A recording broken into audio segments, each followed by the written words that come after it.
Olá, sejam bem-vindos ao Forbes Melhores CIOs do Brasil.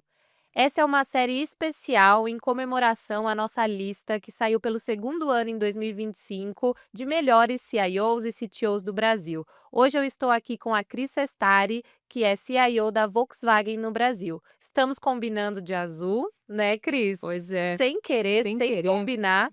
E hoje a ideia é falar um pouquinho mais da Cris, da carreira dela e, é claro, como que ela atua hoje na Volkswagen para trazer o que há de mais novo, de mais inovador e uma pitadinha de futuro, de ideias, porque o nosso objetivo aqui é falar sobre tudo que envolve tecnologia e as pessoas estão sempre no centro desse debate, né, Cris? Com certeza, Carol. Bom, é um prazer para mim estar aqui com vocês, dividir, um pouco desse espaço, contar um pouco da história aí de tecnologia, agora no setor automotivo. Acho que tenho certeza que vai ser um papo bem legal. Bem enriquecedor, tenho certeza. E para começar, eu vou fazer essa pergunta para todos, mas começando aqui por você, o que te motivou a ingressar na tecnologia? Você, se eu não me engano, é formada em processamento de dados? Uma mulher jovem, o que que te levou aí por essa área? É, nossa, quando eu fui fazer o artigo, né, que vocês me pediram, e a gente volta, né, a gente volta no tempo para poder escrever um pouco dessa história. Daí eu me dei conta, eu falei: "Poxa, eu tô há 36 anos nesse mercado de tecnologia". E lá atrás, na verdade, a tecnologia começava despontando, né, no mercado. Ainda era num tempo que você tinha reserva de mercado, então era muito incipiente ainda o tema de tecnologia, apesar de parecer, eu acho que, assim, uma das coisas mais futuristas que a gente tinha naquele momento. E aí foi isso que acabou me atraindo, né, essa questão do diferente, a questão do que a gente poderia como que a gente poderia ir transformando, mesmo naquela época, com uma velocidade completamente diferente do que a gente tem hoje, mas a gente já falava de IA, a gente já falava, eh eh, de computação quântica, a gente já tinha muitos elementos que faziam com que as pessoas se interessassem. E por incrível que pareça, a minha classe era 50% de mulheres e 50% de homens. Isso é fantástico. Pois é. Muito difícil, ainda mais para o período, porque antes era uma minoria, né, de mulheres que entravam na tecnologia. E você teve apoio familiar, enfim, de colegas, como é que foi? Então, assim, não foi uma coisa muito bem aceita na época, porque meu pai é dentista e ele queria que eu seguisse a carreira de odontologia, né. Meu irmão é engenheiro, então meu irmão tinha uma liberdade poética, vamos dizer assim, um pouquinho maior que a minha, e meu pai insistiu para que eu fizesse odontologia. Eu falei: "Não, essa não é a minha praia, não vou herdar os seus clientes nem o seu consultório", então eu segui para a parte de computação mesmo. Mas é bem diferente, né, sair da odontologia para tecnologia, só o IA que combina, né.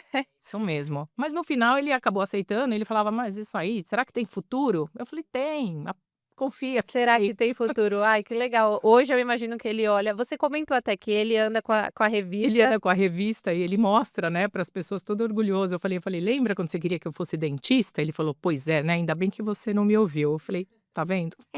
Uma pitada de rebeldia é sempre bom, né. E Cris, você tem passagens, eu acho que em grande parte da sua carreira pelo setor bancário, né, financeiro, mas agora você desembarcou aí no universo novo, que é o setor automotivo. Mas eu queria entender de você, né, de todas essas fases, esses 36 anos, o que que essa experiência em diferentes áreas, setores, cargos agrega hoje na sua liderança? Eu realmente a minha escola toda foi, né, no setor financeiro, em empresas de seguro, o próprio banco, em grandes bancos, grandes corporações. Eu acho que assim, a evolução do setor bancário no Brasil é uma coisa que é reconhecida mundialmente. Nós somos benchmark, né, no Brasil, nesse setor.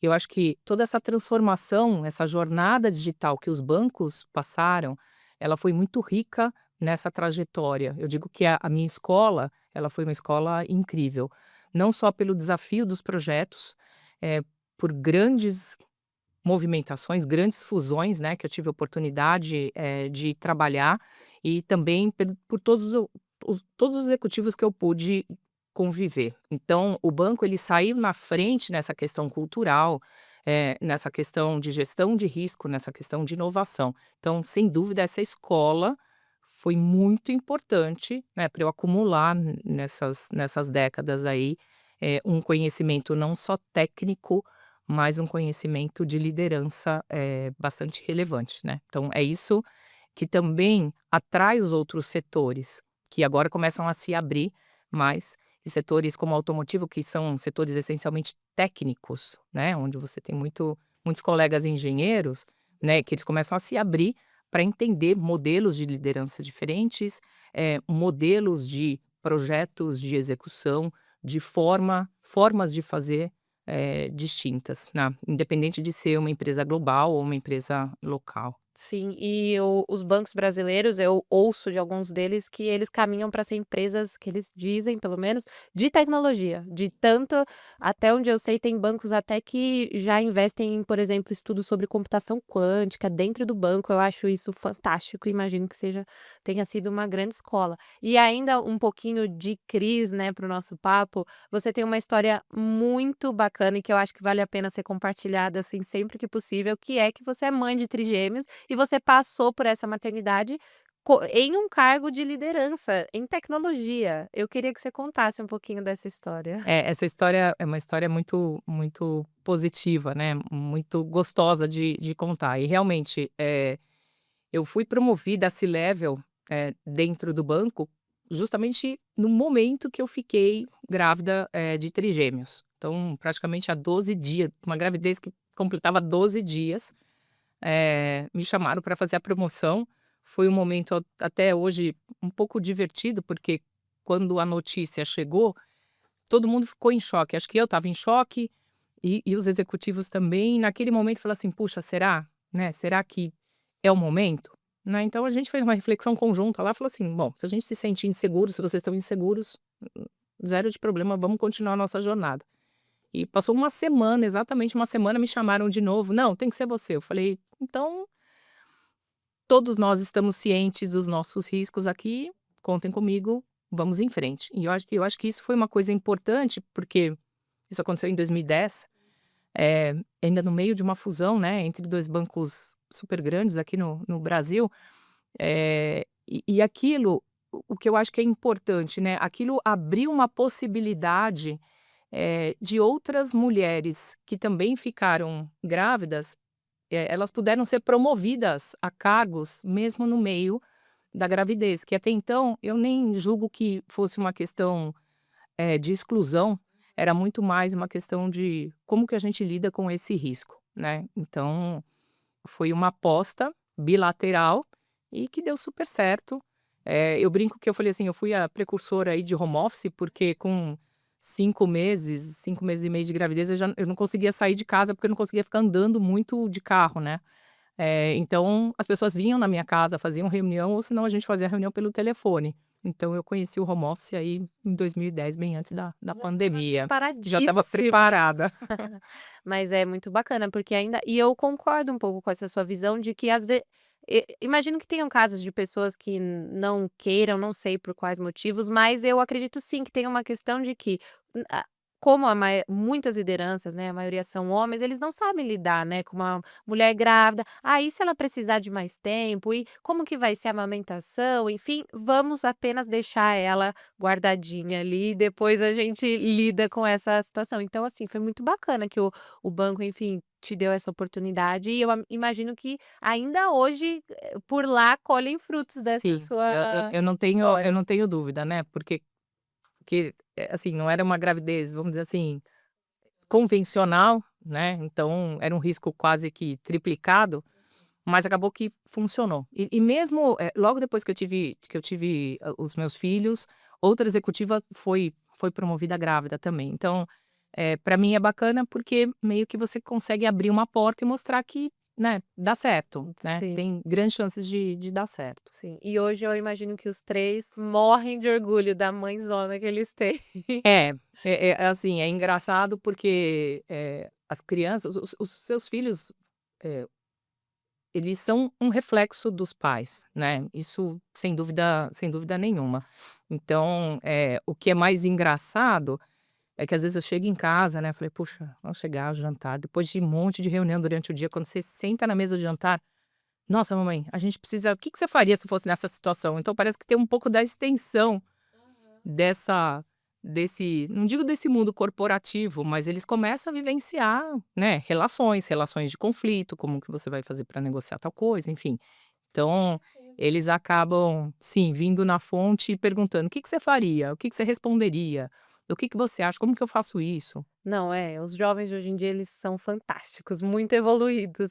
Muito mais do que nós fomos na nossa idade lá, mas Mas tudo bem, cada um cada um sua no seu o tempo. exato. É isso aí. E passando um pouquinho mais para falar de Volkswagen, da sua atuação hoje, a Volkswagen tem cases muito emblemáticos agora para essa era da inteligência artificial, como era o Otto, né, você estava contando, depois quero que você conte mais sobre ele, mas eu imagino que exista um desafio de conciliar a inovação com um setor que é extremamente, regulado, um setor que os carros, enfim, se não for pensado direito, pode eventualmente acontecer um acidente. A gente vê, infelizmente, acontecendo um pouco com os táxis autônomos.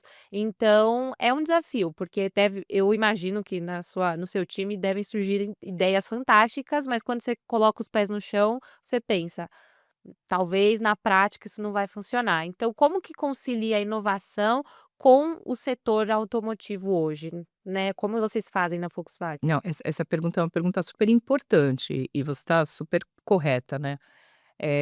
O carro, hoje ele é sempre foi, mas, uma das coisas mais importantes dentro da Volkswagen sempre foi segurança, sempre foi segurança. E todas as montadoras, né, todos os competidores olham para isso com muita cautela, mas eu diria que a gente dentro do grupo todo, em todas as marcas que a Volkswagen tem, isso é uma condição inegociável, né. Então por isso que existem muitos, muitos testes, e quando você fala hoje de como que você vai unir essa questão de tecnologia, de direção autônoma, como que você usa IA e como você junta isso com tecnologia, essa jornada de inovação, de transformação digital e a jornada de segurança, elas são coisas que elas caminham juntas, né.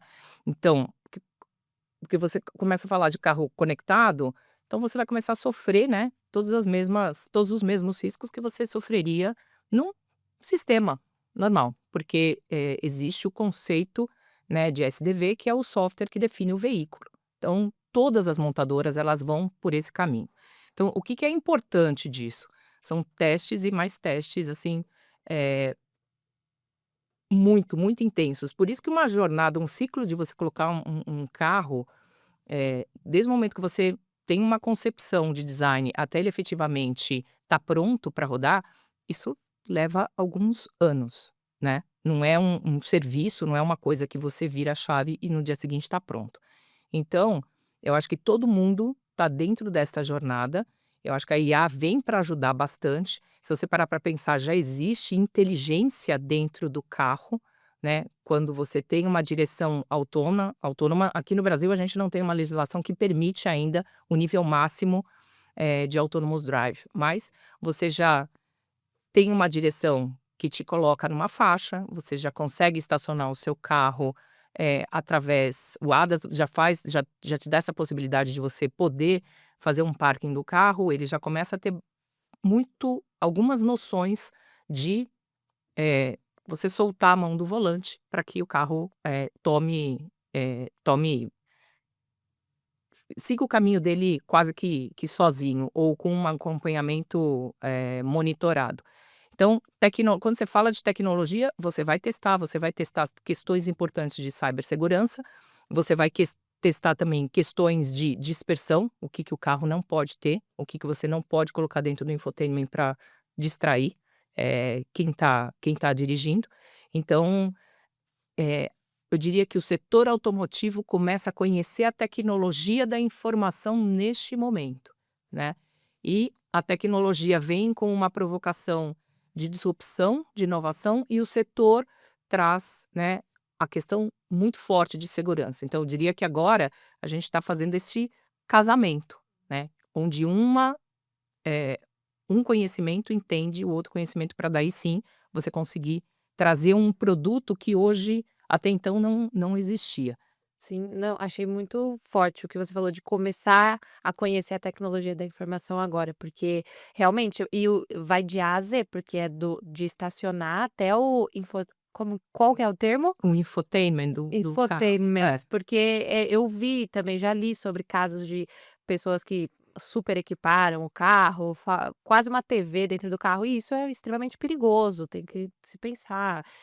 Mas você comentou também que tem essa questão dos anos de testes. A partir disso eu quero te perguntar do Otto, como é que foi o desenvolvimento do Otto? Porque ele é um produto, imagino, pensado para essa era da inteligência artificial, então teve que ter uma velocidade, eu imagino, mas com todos esses guardrails, eu queria que você falasse um pouco sobre A isso. ideia do Otto, né, em 23 lá, quando começou, quando o ChatGPT começou com um hype um pouco mais intenso, eh, o Otto, para os mais antigos, né, como eu falei: "Bom, agora é a vez do se meu Fusca falasse, falar", né. Então, sim, aquilo foi uma inspiração lá atrás para falar: "Puxa, agora a gente tem uma tecnologia que a gente vai conseguir colocar uma inteligência e o modelo ele vai conseguir atuar, no carro". Mas o Otto, na verdade, ele nasceu com o conceito de ser um companion. E quando você tem um companion, ele vai estar presente em alguns dispositivos, principalmente no seu celular, né. Então você tem o Otto, ele está no seu celular, ele vai estar espelhado, ele sai espelhado no veículo agora, ele não está embutido dentro do rádio, né, então você espelha o Otto dentro do carro e tem vários outros canais que a gente vai estar logo mais colocando, o Otto. Então, este conceito e tem uma coisa que é importante, né, ele nasceu para ser um produto da nossa marca. Então esses guarda-reios sim, como você bem usou o termo super correto, eles foram muito trabalhados e muito testados desde 2023 até agora. Então, se a gente parar para pensar, o Otto teve quase que um desenvolvimento também de um ano até a gente conseguir colocar ele na rua. Então, ele passou por muitos testes de muitas áreas, mesmo não sendo um software que está dentro do carro e sim espelhado.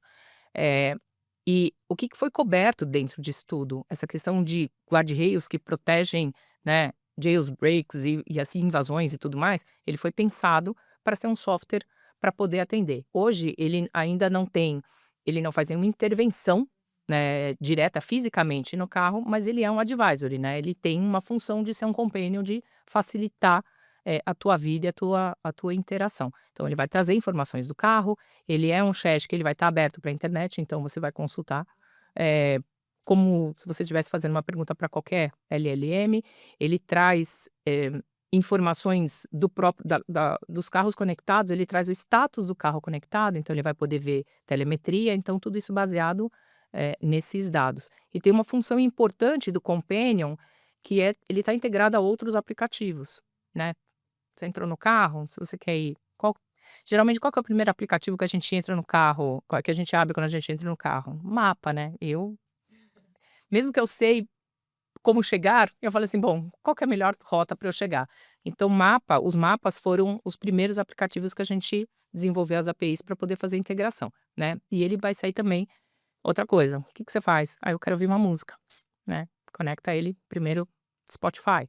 Então a essência do companion é que ele esteja conectado com o ecossistema que você usa, né. Aí ele vai trazer valor para você, ele vai ser quase que um ponto de parada único. Sim, não, só um adendo, brincadeiras aqui, porque quando você falou do primeiro aplicativo eu pensei Spotify. Ah, então você pensou de Spotify, então eu pensei no Waze, né, sei lá, Waze, Google Maps, Sim. que seja, mas esses 2 são os 2 que a gente sai de largada, de partida. E tem uma questão dos idiomas também, né, então o Otto vai nascer falando português, alemão, claro, e inglês, e agora a gente está incluindo logo mais o espanhol. Ai, que bacana. E eu também, outra coisa que eu achei muito interessante, porque os carros mais novos, eles têm tanta tecnologia. Uma vez eu fui dirigir um carro desses que eu falei: "Eu não sei dirigir, eu esqueci, não porque apita aqui e aparece uma coisa na tela", e aí eu falei: "Gente, eu não sei dirigir esse carro, eu simplesmente não sei, seria mais fácil que tivesse um piloto automático". Então é muito bacana ele ter essa responsabilidade de falar: "Otto, como é que Para eu". que serve essa luz? O que que acontece com esse botão? Então o Otto vai varrer no manual, ao invés de você parar, o Otto vai te falar: "Ah, essa luz tem essa função, você faz isso, isso". É muito legal, essa tecnologia realmente é uma dessas que você fala: útil, Ela veio verdadeiramente". pra exatamente, o pensamento foi esse, como que eu gero realmente valor, né. É óbvio que ele tem todo um design, e tem uma coisa importante também, porque a gente, né, a gente em tecnologia tentou fazer alguns avatares, mas não funcionou, daí a gente pediu ajuda para o Pavone e o time dele. Falei: "Pavone, como que a gente dá uma vida, como a gente faz um avatar que seja realmente a nossa cara, né?" Dado que a marca é realmente uma love brand aqui, enfim, principalmente aqui no Brasil, globalmente falando. Então a inspiração de colocar a Kombi foi justamente nisso, né, como um símbolo de sabedoria. Ele falou: "Não, a Kombi coruja, coruja sabedoria, vamos dar, assim, vida ao avatar, nesse sentido". Porque vários outros escolhem os humanoides, os chineses usam bastante, né, avatar. A gente resolveu colocar realmente uma conexão, né, é uma companhia que tem uma conexão com a nossa marca. Nada como o time de marketing na nossa vida, né, de comunicação. E aproveitando, pra fechar esse bloco Volkswagen, eu queria saber um pouquinho mais das inovações para além da IA, porque é o assunto do momento, é claro, é onde eu acho que as empresas hoje conseguem gerar muito valor e conseguem comunicar muito bem, mas o que mais existe dentro do seu escopo hoje? Então, a gente tem um movimento, a Volkswagen como uma empresa global, né, a gente começa a olhar muito para todas as outras tecnologias que estão chegando. Então, quando você fala de computação quântica, é óbvio que para a gente processar grandes volumes, de dados, e todo mundo, né, todo mundo está atrás do tal do dado, a gente começa a estudar isso daí também, e começa a estudar como que a gente pode fazer isso de uma forma eficiente e globalmente falando. Então acho que hoje tem uma agenda bastante intensa de eficiência e produtividade, e a, sem dúvida nenhuma, é o carro-chefe disso, né, não só para fora, mas para dentro da organização. E eu acho que ela acaba transformando muito essa jornada, não somente nessa área de tecnologia de informação, como a gente está falando, como na própria área de desenvolvimento de software embarcado nos carros, né. Então, e o setor automotivo é um setor que está sendo muito, muito desafiado, não só por essa questão de conectividade, mas principalmente de eletrificação, e a gente sabe que a eletrificação não para por aí, existem várias outras formas, de energia, e essa discussão ela é muito acelerada. Então a gente tem um contexto em tecnologia de informação que você precisa estar muito, muito inserido no negócio. Você precisa entender muito do principal ativo da organização, que é o veículo. Porque no final do dia, toda tomada de decisão, toda a riqueza dessa movimentação, ela vai residir em uma quantidade, em você processar, entender e tirar o melhor de uma quantidade importante de dados, né. Então é como quase se, assim, a gente está fazendo um letramento da organização também em função disso, né, que principalmente aqui no Brasil a gente tem uma grande frota, em combustão, e a gente produz muitos carros assim, mas a gente começa a trazer uma linha de produção que começa a olhar muito mais para o futuro do que a gente vinha fazendo até então. Sim, e é importante às vezes ter essas mudanças que, enfim, elas mudam o paradigma, né, às vezes da empresa, mas é sempre positivo, inovação é sempre positivo, a gente precisa mudar às vezes e é isso, faz parte. E você falou algo, assim, que encaixa perfeitamente no que eu ia perguntar agora, que é sobre a intersecção entre o cargo do CIO, do CTO com o CEO, o CMO, os outros C-levels, que é falar sobre negócio. E antes eu acho, hoje em dia essa percepção vem mudando. É o nosso objetivo também aqui na Forbes trazer esse olhar do líder de tecnologia como um líder de negócio, como qualquer outro. Então, como que hoje dentro da Volkswagen é isso? Você alinha todas as expectativas e demandas da tecnologia, enfim, de todos esses pormenores com o que é importante para o negócio, com como que esses alinhamentos se dão internamente? Eu acho que, isso eu vivi muito, né, na minha vida anterior, porque a gente tem muitas tecnologias e a demanda para o CIO é uma demanda infinita, né. E hoje você tem um contexto de IA e isso gera quase que uma ansiedade na organização de poder mover. Então, às vezes, você vai ver algumas organizações que têm, assim, milhares de IAs já implantadas. O que que a gente tem tentado fazer dentro da Volkswagen com relação a isso é: beleza, eh, a gente não vai conseguir, não é nenhuma questão de limitação só da tecnologia, a própria organização ela não consegue movimentar, enfim, todos os desejos. Então, o que que é aquilo que realmente vai fazer diferença? E, por exemplo, eu vou pegar o Otto de exemplo, porque ele é um exemplo bom, a gente sai simplesmente de uma LLM e a gente já pula, porque o Otto ele já é um agente. Né, então, às vezes, você vai estar ali no dia a dia convivendo talvez com um sistema, um legado que pode estar obsoleto, mas você vai ter que escolher algumas coisas que efetivamente, vão ser, pode ser é um agente potente de transformação de todo esse ecossistema que está em volta de você. Então, o que eu diria, né, de uma forma objetiva, o que realmente vai mexer no bottom line? Aquilo que realmente vai gerar valor não só para a organização, mas para todo mundo que está ao redor, para os clientes, para os concessionários, para os nossos fornecedores. O que que mexe o ponteiro? O setor automotivo é um setor muito delicado. É um setor que qualquer oscilação global ela é suficiente para impactar um fornecedor nosso que está na Ásia, para deixar uma peça fora. Então, como que você cria artérias auxiliares para efetivamente, poder trabalhar nisso? E a Volkswagen é uma empresa que ela investe no Brasil, né. A gente investe. A gente tem 4 plantas produtivas aqui e também a gente tem um PAC, né, que é uma warehouse onde a gente tem as peças. Na Argentina também a gente tem 2 plantas produtivas e tem um warehouse. Então, a Volkswagen investe muito na região da América do Sul. E para que isso aconteça, essa malha logística toda, ela precisa funcionar. Então, eu acho que hoje tecnologia está muito mais presente na cabeça de todos os executivos da organização, que entendem também que os processos eles precisam ser revisitados para que a tecnologia, quando ela chegue, ela efetivamente faça todo o trabalho dela. Porque senão, né, todo mundo fica com um prompt ali na mão, mas às vezes eu já peguei vários casos que fala assim: "Bom, o dado está aqui, o prompt está aqui", e a pessoa falou: "E agora? O que que eu faço com isso?", né. Então existe um letramento. Eu vou completar 3 anos de Volkswagen e eu vejo a transformação da organização. Eu vejo a transformação do mindset das pessoas, mesmo as pessoas já mais antigas de carreira, olhando e entendendo o potencial que tem isso daí. Então, o bacana é quando a tecnologia ela vai atingir desde, né, da pessoa que tem uma função específica na linha de produção até o C-level, né. Como que a gente faz, no fundo, essas pessoas embarcarem nessa jornada tecnológica? Porque a tecnologia não vai parar ali, enquanto ela está dentro da fábrica. Ela vai acompanhar a vida das pessoas. As pessoas precisam entender que é a vida delas que está sendo transformada agora, né. É o seu filho que vai fazer o trabalho no Chat ChatGPT, como a gente estava falando, eu estava comentando dos meus, né. Ele vai ter uma interação, ele vai entrar num supermercado que é diferente. Ele vai entrar no supermercado que não vai ter ninguém. Ele vai pegar 5 maçãs e vai sair.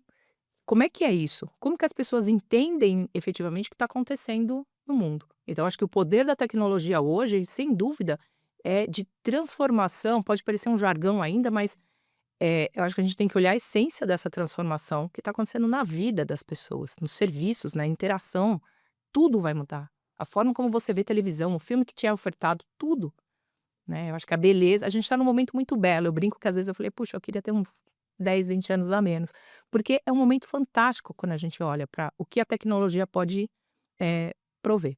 Com todos os riscos, a gente sabe disso, mas mesmo assim, continua uma coisa fantástica. Essa é a importância de empresas sérias fazendo esse trabalho, porque os riscos normalmente vêm de quem não tem tanta responsabilidade com o que está fazendo, né. Mas você falou tantas coisas boas que eu queria que a gente tivesse mais 1 hora de podcast para gravar. Mas uma das coisas que me chamou a atenção, você falou da Volkswagen investir no Brasil, né. Eu acho isso muito positivo, óbvio, pelos motivos que a gente já sabe, né, econômicos, enfim, mas também por essa questão da inovação, porque quando você traz uma planta para o país, você envolve mais pessoas locais na sua produção, você automaticamente ganha conhecimento, né. Eu acho que é um fator positivo para a Volkswagen nesse sentido de inovação. Então eu achei isso muito bacana, muito relevante. Gostaria que mais empresas multinacionais tivessem esse olhar especial para o Brasil, então isso é muito bacana. E indo agora um pouco pra porque você falou de futuro, então eu não vou conseguir deixar essa pergunta para o final, mas você comentou sobre esse impacto na vida das pessoas, dos nossos filhos aos colaboradores, e eu queria que você falasse um pouquinho do como que você enxerga esse futuro, porque sim, estamos, eu acho que num momento super histórico, acho que daqui 20 anos a gente vai começar a entender o que aconteceu nessa década de 2020. A gente saiu de uma pandemia para um ChatGPT, enfim, revoluções em escala e acontecimentos muito emblemáticos. Então eu queria que você me falasse qual é a sua percepção desse futuro. Você é mais otimista, mais realista?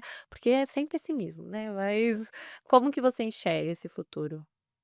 Eu acho o seguinte, quando eu olho para o setor e e e lembro, né, das coisas lá de trás, né, e fazer esse exercício de futurologia é uma coisa que eu acho que hoje está muito mais presente na cabeça dos CIOs e de todos os C-levels do que era no passado. No passado era quase, tá bom, existia uma expectativa grande que o CIO, o CTO, ele trouxesse ideias, inovações, mas elas vinham numa velocidade muito diferente, eh, da que a gente tem hoje. Então hoje, eh, primeiro, o futuro está muito mais uma questão de velocidade para mim, o futuro está muito mais uma questão de aplicação da tecnologia. Eu acho que os profissionais que vão se sobressair vão ser aqueles que realmente vão olhar para a tecnologia e não vão simplesmente repetir o que todo mundo está fazendo, mas que vão tentar inovar e efetivamente trazer valor para o indivíduo, né? É, é a tal da humanização da tecnologia que, ao mesmo tempo, é é uma coisa um pouco assustadora quando a gente pensa no que uma IA e um robô com IA pode fazer, eh, mas essa arena agora é para quem pensa nessa linha. E quando a gente olha para os profissionais de tecnologia também, todos eles, sem exceção, em qualquer cargo, eles estão sendo desafiados. E todos os outros profissionais de todas as outras áreas. Então, o pessoal fala muito da IA, mas efetivamente eu acho que precisa haver uma colaboração, vamos dizer assim, das empresas em falar: "Bom, como que eu vou preparar o meu time todo para lidar com essa transformação?", né. Como que isso vai realmente afetar a produtividade e para onde eu vou medir isso daí? Então, se você não tiver alguns guidelines disso, eu acho que muitas organizações vão desaparecer e muitas outras vão surgir com temas, necessidades e assuntos que a gente, assim, nunca passaria pela nossa cabeça.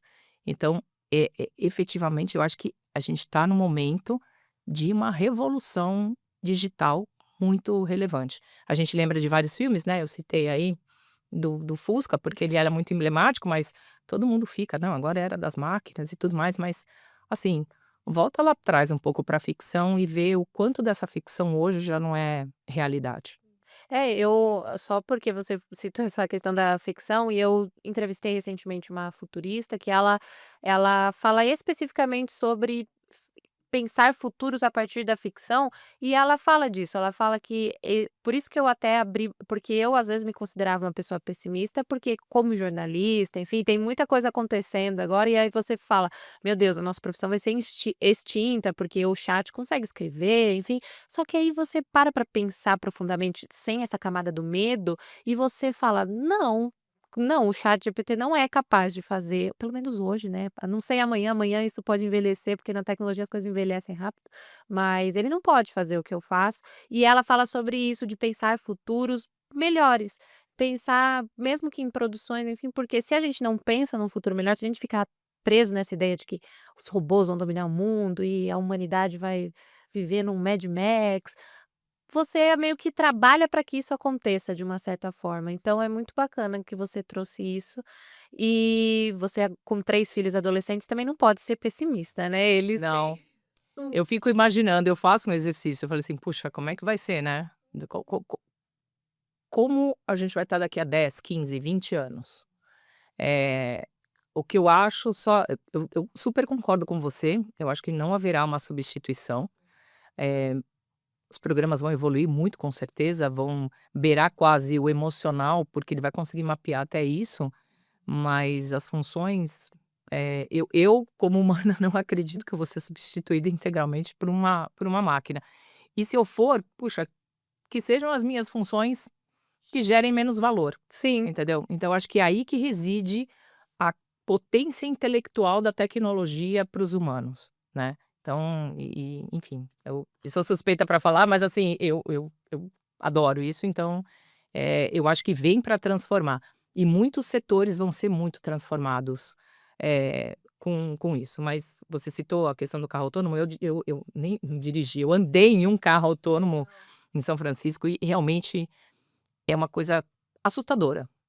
Eu estava em São Francisco há 2 semanas e eu não andei porque eu não teria Andou? coragem, É. mas eu vi aqueles carros sem motorista, né, eu falava: "Meu Deus do céu", eu não sabia se eu atravessava a rua, tinha Não, medo você e pode atravessar, assim, é uma coisa, ele acelera, ele vai frear, se tem alguém pisa na faixa, ele vai parar, ele consegue detectar quando é uma criança, quando é um adulto, e enfim. E a gente estava meio ouvindo algumas mágico. histórias que beiravam quase o absurdo, tinha uma história de uma mãe, né, e aí quando você é mãe você fala: "Opa". Tinha uma história de uma mãe que todo dia chamava um carro autônomo e todo dia colocava uma criança de 2 anos de idade sozinha no carro e mandava para a creche. E óbvio que o monitoramento pegou, enfim, e tirou, porque era um carro que estava no momento ainda, isso há mais de um ano atrás, ele estava sendo testado. Mas para você entender como o humano confia na tecnologia. E para você entender que hoje a IA, nesse conceito de companion e advisor, se você começar a fazer algumas pesquisas, você vai ver que hoje a IA ela tá no segundo, as pessoas só confiam mais elas têm mais confiança, de ir na loja e olhar um produto físico, mas se você comparar o nível de confiança que hoje os humanos têm usando IA para uma indicação de compra, ele tá praticamente equivalente ao fato de você ir numa loja, olhar para um produto, tocar o produto. Então isso vai ser a nossa realidade. Agora, uma mãe confiar tanto num carro autônomo para colocar o filho dela lá, colocou na cadeirinha e a pessoa que ficava na creche ficava esperando o carro Meu Deus. e chegava. Imagina você. Sim. Eu nem sou mãe, mas meu coração já Então, palpitou, eu falava, eu olhei, eu falei assim: "Ó, eu curto tecnologia, mas eu acho, assim, eu não faria isso". tem limite, né. Mas para você entender para onde está indo a nossa cabeça. A gente vai confiar muito mais na tecnologia do que talvez em algum outro colega humano. Eu estou feliz e chateada, porque eu estou muito feliz porque a conversa está muito boa e eu acho que qualquer um que assistir esse episódio vai concordar, mas eu tô chateada porque preciso Acabou fazer a super última rápido. pergunta. A gente comentou antes da gravação sobre, você falou que não é tão legal esse do e don'ts quando você fala de liderança, porque é uma coisa muito particular, vem muito da história da pessoa, mas infelizmente eu vou ter que fazer uma Vai ter que fazer pergunta uma meio pergunta do assim, e meio don'ts. dos e don'ts. Dos e don'ts, porque, eu quero ouvir de você o que define, o que poderia definir um bom CIO hoje. Meu Deus, tem algumas coisas, né, hoje o CIO eu acho que é um dos cargos que mais, assim, os CIOs e os CTOs são cargos que estão sendo muito desafiados, hoje. Eu acho que, assim, primeiro lugar dessa questão da liderança, é o time, são as pessoas. Porque na verdade você é só, né, quase que às vezes um porta-voz. Claro, você define, você orienta, você dá guidelines sobre o que a gente tem que fazer, mas o time, ele precisa estar muito engajado nessa jornada. E a gente sabe que cada pessoa tem uma história, as empresas têm momentos diferentes, então existem muitos momentos intensos. Você vê as empresas, em momentos um pouco, algumas um pouco mais avançadas, outras nasceram de uma forma diferente, então O CIO tem um grande dever aí de liderança quando a gente fala disso, né. Segundo ponto é que a tecnologia hoje, não importa qual seja o produto ou o ativo principal, seja serviço, manufatura, varejo, telecom, não importa, mas o como a gente faz e como a gente usa a tecnologia para chegar, para atingir esse objetivo final, esse resultado que quer que seja, ela é fundamental. Não tem mais como pensar tecnologia sem o negócio sem tecnologia. E ao mesmo tempo, se a tecnologia não entender do produto, você cria um abismo nisso daí. Então é hora de juntar. Os que não o Aquelas empresas que não juntaram ainda estão, a gente está no momento, né, de se integrar. Então, modelos, estruturas que promovam mais isso, independente da cultura organizacional, porque a gente ainda vê empresas muito, muito tradicionais, né. Essa capacidade de inovação e de comunicação, e eu diria até um pouco de resiliência, porque nem sempre todo mundo vai conseguir entender, toda a tecnologia, e dependendo do nível, que essa empresa está de maturidade. Então, aquelas boas curvas de maturidade para entender onde está posicionado, elas são super importantes para conseguir ajudar você a definir uma estratégia, porque às vezes pode ser que seja um remédio muito amargo e nem todo mundo esteja pronto para tomar. Eu acho que se a gente for falar em grandes tópicos, é isso. Eu acho que todos os C-levels, eles têm um bom nível de resiliência, e eu acho que todo mundo está sendo muito desafiado nisso. Então, capacidade criativa, isso era um ponto que eu queria colocar, que eu não coloquei. Nós latinos, nós temos uma excelente capacidade criativa, e de conseguir ter soluções inovadoras, talvez com investimentos mais baixos, e a gente tem que, comemorar essa nossa criatividade, porque ela realmente ela é reconhecida. Hoje eu estou numa empresa global e nós somos reconhecidos, por isso é muito positivo, né. Então a gente faz boas limonadas de alguns limões que a De gente poucos de limões. poucos limões que a gente tem. Então tá bom, muito obrigada, Cris. Obrigada, Carol. Obrigada a Tá. você que assistiu até aqui e para continuar acompanhando as novidades, as estratégias e esse maravilhoso mundo dos negócios de tecnologia, continue acompanhando a Forbes Brasil e principalmente a Forbes Tech. Obrigada e até a próxima.